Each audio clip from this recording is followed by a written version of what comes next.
चिराग पासवान जिंदाबाद, शंकर मिश्रा जिंदाबाद, रामविलास पासवान अमर रहे, चिराग पासवान जिंदाबाद, शंकर मिश्रा जिंदाबाद। नमस्कार दोस्तों, मैं भवेश झा, लोक जनशक्ति पार्टी रामविलास रोहिणी जिला कार्यकारी अध्यक्ष।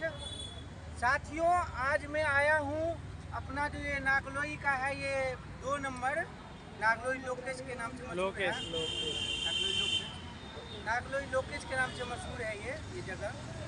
साथियों, यहाँ हम आए थे, अपना जो मजदूर भाइयों हैं इनके चक्कर में आए थे। इन लोगों का घर गृहस्थी कैसा चल रहा है, क्या चल रहा है, इनके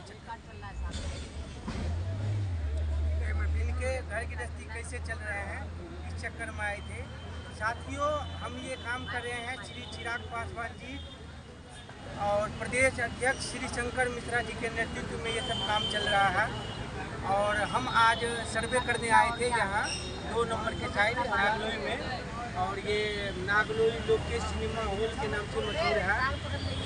दोस्तों, हमारे रामविलास पासवान जी ऐसे ईमानदार नेता थे जिनका वर्णन अगर करे तो कम है, क्योंकि एक रामविलास पासवान ही जी थे जो आज के दौर में आपको जो ये राशन पानी भी मिल रहा है, ये सब रामविलास पासवान जी का ही देन है।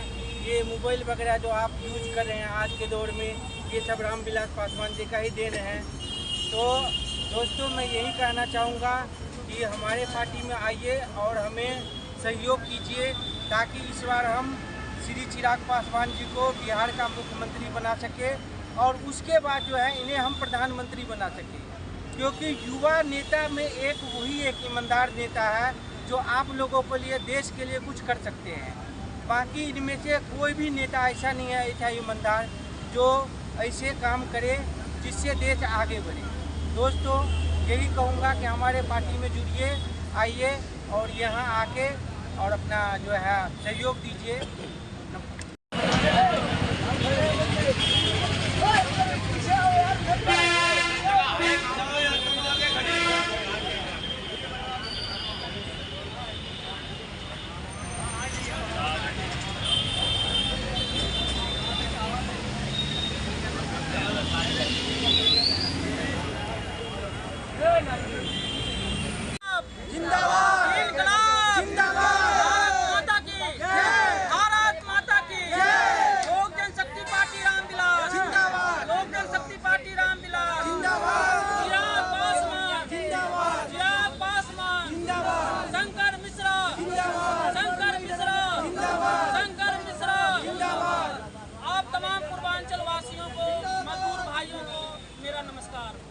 साथियों, हम आप लोगों के सामने वोट मांगने के लिए नहीं आए हैं।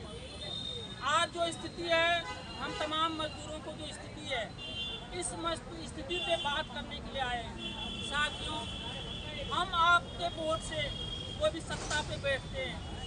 आज हम उसी हक और अधिकार की बात करने आए हैं जो बाबा भीमराव अम्बेडकर साहब ने हमें अधिकार दिया है। जब चुनाव के टाइम आते हैं तो देश की हर पार्टियां हम आपके अधिकार की बात करती है और वोट ले जाती है। साथियों, आज शिक्षा मोबाइल की कूपन की तरफ बिक रही है। जिसके पास जितना पैसा है वो अपने हिसाब से अपने बच्चों को शिक्षा दिला पा रहे हैं। आज शिक्षा मॉडल की बात हो रही है। मैं कहना चाहता हूँ, मैं आप लोगों से सहयोग मांगने आया हूँ कि आप लोग साथ दीजिए। यह लड़ाई लोक जनशक्ति पार्टी रामविलास दिल्ली प्रदेश शंकर मिश्रा जी के नेतृत्व में हम लोग लड़ने के लिए जा रहे हैं कि हर गरीबों को, चाहे रोड पे सोने वाले व्यक्ति हो, चाहे भिखारी हो, चाहे राष्ट्रपति हो, चाहे बिरला टाटा हो, सबके बच्चों की शिक्षा एक समान हो। आज शिक्षा मॉडल की बात की जा रही है, लेकिन जब शिक्षा की बात आती है तो वो अपने बच्चों को प्राइवेट में पढ़ाएंगे, विदेश में पढ़ाएंगे, और हमारा बच्चा सरकारी स्कूल में जाते हैं, पढ़ते हैं। सरकारी स्कूल में सिर्फ खिचड़ियाँ बट रही है और डिग्रियाँ बट रही है। डिग्री लेकर हमारे आपके बच्चे, हमारे आपके बाप दादा भी मजदूरी करते थे। इसी तरह रोड पे खड़ा होकर मजदूरी के लिए इकट्ठा थे। हम लोग भी मजदूरी के लिए दिन भर परेशान रहते हैं, और आने वाला पीढ़ी, हम लोगों के बच्चे भी डिग्रियाँ ले लेकर यहाँ रोड पे बैठे रहते हैं। सरकार, आज हम लोग जो इंजीनियर हो, डॉक्टर हो, कि शिक्षा के लिए हम लोग अपने बच्चों को तैयार नहीं कर पाते हैं। शिक्षा में भेदभाव हो रही है, मोबाइल की कूपन की तरफ बिक रही है। अगर सरकार का दायित्व है कि शिक्षा चाहे गरीब का बेटा हो या अमीर का बेटा हो एक साथ हो, हमारा दिल्ली के मुख्यमंत्री साहब से या कि सरकार से मांग है कि चाहे हमारा बच्चा हो चाहे आपका बच्चा हो, एक ही स्कूल में पढ़े, एक स्कूल में शिक्षा हो, एक तरह शिक्षा हो। अगर उन लोगों का बच्चा सब प्राइवेट में सरकारी, अगर उन लोगों का बच्चा प्राइवेट में पढ़ने लगेंगे, सरकारी में पढ़ने लगेंगे, अगर उन लोगों का बच्चा सरकारी में पढ़ने लगेंगे तो ऑटोमेटिक शिक्षा व्यवस्था सुधर जाएगी। आज सरकारी स्कूल के टीचर का 45 हज़ार रुपये तनख्वाह है, लेकिन वो अपना बच्चे को प्राइवेट में पढ़ाते, सरकारी में नहीं पढ़ाते, क्योंकि उनको खुद अपने स्कूल पे विश्वास नहीं है, भरोसा नहीं है। तो हम तमाम लोग गरीब लोग क्यों करें? हम लोगों का अधिकार है कि अब इतना दिन हम लोग चुप रहे। भारत में जब भी कोई क्रांति आई है, जब भी कोई, जैसे आप लोग मजदूर हैं वैसे हम लोग भी मजदूर हैं। और लोक जनशक्ति पार्टी रामविलास, जब तक हमारे नेता रामविलास जी जिंदा रहे, हमेशा गरीबों की आवाज़ उठाते रहे। आज हर भाई के हाथ में मोबाइल है, ये रामविलास पासवान जी का देन है। रामविलास पासवान जी ने कहा था कि मोबाइल को हम रेहड़ी पटरी पे बैगन के भाव बिकवा देंगे, उन्होंने बिकवा दिया। जो हर के हाथ में मोबाइल है, नहीं तो जिस टाइम मोबाइल चालू हुआ था सुनने का 40 रुपये 35 रुपये मिनट का पैसे लगते थे। लेकिन आज उन्हीं का देन है कि हम हर आदमी मोबाइल यूज करते हैं। पिछले साल कोरोना वायरस में जब लोग मर रहे थे, सब लोग हम लोग पैदल घर भाग रहे थे, भूखे मर रहे थे, सारे नेता सो रहे थे। एक दिल्ली का मुख्यमंत्री साहब भी हैं जो अपने घर को सजाने के लिए 45 करोड़ रुपये लगा रहे थे। एक रामविलास पासवान जी को ही सूझा कि उन्होंने हॉस्पिटल में भर्ती होने के बावजूद घर घर राशन पहुंचाने का काम किया। आज हम लोग बिहार रहे, यूपी रहे, कहीं भी रहे, हर जगह राशन लेते हैं। ये रामविलास पासवान जी का देन है। तो रामविलास पासवान जी, चाहे मंडल कमीशन की बात हो, चाहे अगरी जाति में गरीबों की आरक्षण की बात हो, हमेशा गरीब शोषित वंचितों की आवाज़ उठाया है।